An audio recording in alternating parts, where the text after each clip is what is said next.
कहानी की शुरुआत होती है कुछ जवान लड़कों से जो अपनी मोटरसाइकिल्स पर जंगल में घूम रहे थे। अचानक रास्ते में उन्हें एक पुराना सा ट्रक दिखाई दिया। वो धीरे धीरे ट्रक की ओर बढ़े मगर वो ये नहीं जानते थे कि इस ट्रक में कितना बड़ा खतरा छुपा हुआ है। ये ट्रक अमेरिका के सबसे खतरनाक राक्षस का था जिसका नाम है क्रीपर। खैर लड़के बिना बात के ही पंगे लेने लगे। लूक नाम के एक लड़के ने पत्थर उठाकर ट्रक के शीशे पर दे मारा। लेकिन इस खतरनाक ट्रक में कोई मामूली कांच नहीं था, बल्कि पत्थर तो कांच से लगकर वापस लूक के सर पर आ लगा। वहीं दूसरी ओर कर्क नाम के एक लड़के ने छानबीन करते हुए ट्रक का पिछला दरवाजा खोल दिया और अंदर देखते ही सबकी हालत पतली हो गई। अंदर एक सफ़ेद बैग था जिससे साफ पता चल रहा था कि उसके अंदर किसी इंसान की लाश है। अब कर्क उसे देखने आगे बढ़ा तो उसे बहुत तेज स्मेल आई, और जैसे ही वो पीछे हटा तो अचानक बहुत तेजी से ट्रक का दरवाजा बंद हो गया। ये देखकर वो सभी बेहद डर गए और तुरंत अपनी मोटरसाइकिल्स पर भाग निकले। तभी अचानक ट्रक के पीछे से तेज धार रफ्तार में एक रस्सी निकली, जिसके सिरे पर नुकीला चाकू लगा हुआ था और वो सीधा कर्क की टांग में जा लगा। खुशकिस्मती से उसके दोस्तों ने उसका साथ नहीं छोड़ा और उसे अपने कंधों का सहारा देकर खड़ा किया। फिर उन्होंने मदद के लिए किसी को फ़ोन करने की कोशिश की मगर जंगल में सिग्नल ही नहीं था। उन्होंने अपने हाथों से कर्क की टांग में लगा चाकू निकालने की कोशिश की, मगर वो बहुत ही अंदर तक घुसा हुआ था। लेकिन इससे बुरा तो तब हुआ जब रस्सी अपने आप कर्क को पीछे खींचने लगी। तीनों दोस्तों को समझ नहीं आ रहा था कि वो क्या करें। तब लाल मोटरसाइकिल वाला तो भाग निकला मगर बाकी दो दोस्त अभी कर्क के साथ थे। कुछ ही पलों में कर्क पीछे खींचता हुआ ट्रक तक आ गया था। कर्क बेहद डरा हुआ था और उसने अपने दोस्तों से कहीं से मदद ढूंढने को कहा।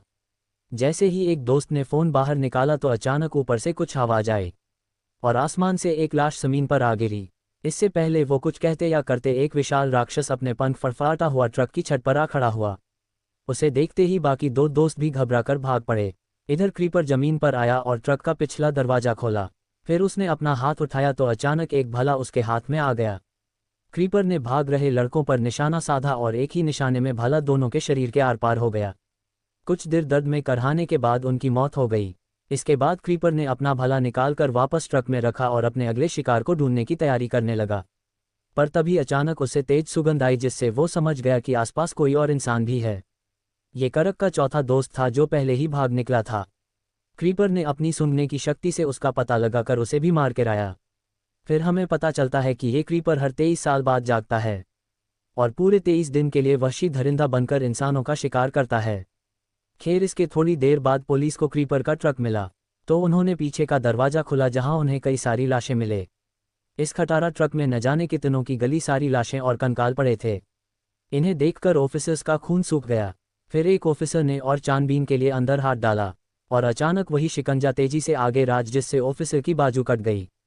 किसी ने भी ये नहीं सोचा था कि इस पुराने ट्रक में इतने जाल छुपे होंगे। इस शिकंजे की वजह से अब वो लाशों को भी बाहर नहीं निकाल सकते थे। और ये सब देखकर शेरिफ डेविड काफ़ी निराश था।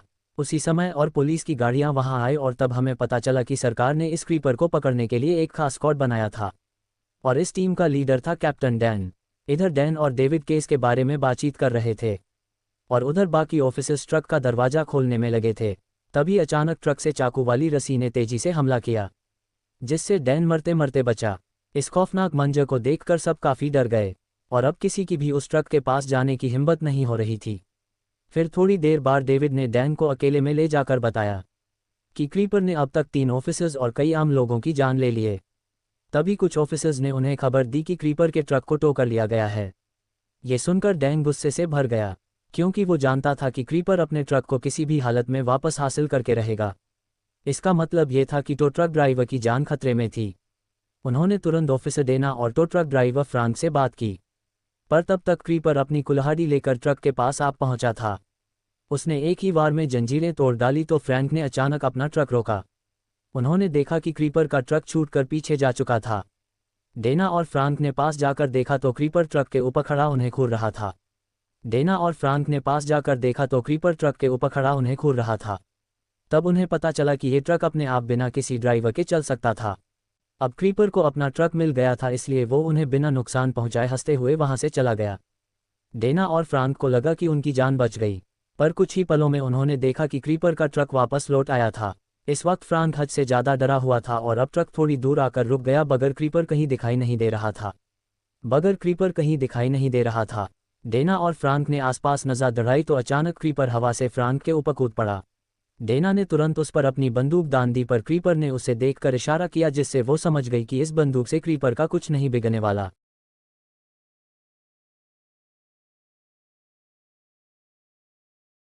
इसके बाद अगली सुबह हम देखते हैं कि एक कौवा एक घर के दरवाजे पर आ बैठा था, और फिर एक बूढ़ी औरत घर से बाहर निकली और पेड़ को देखने लगी। तब एक इंसान ने उसे हाथ के इशारे से बुलाया। इस औरत का नाम गैलन था और वो इस इंसान को देखकर काफ़ी दुखी थी।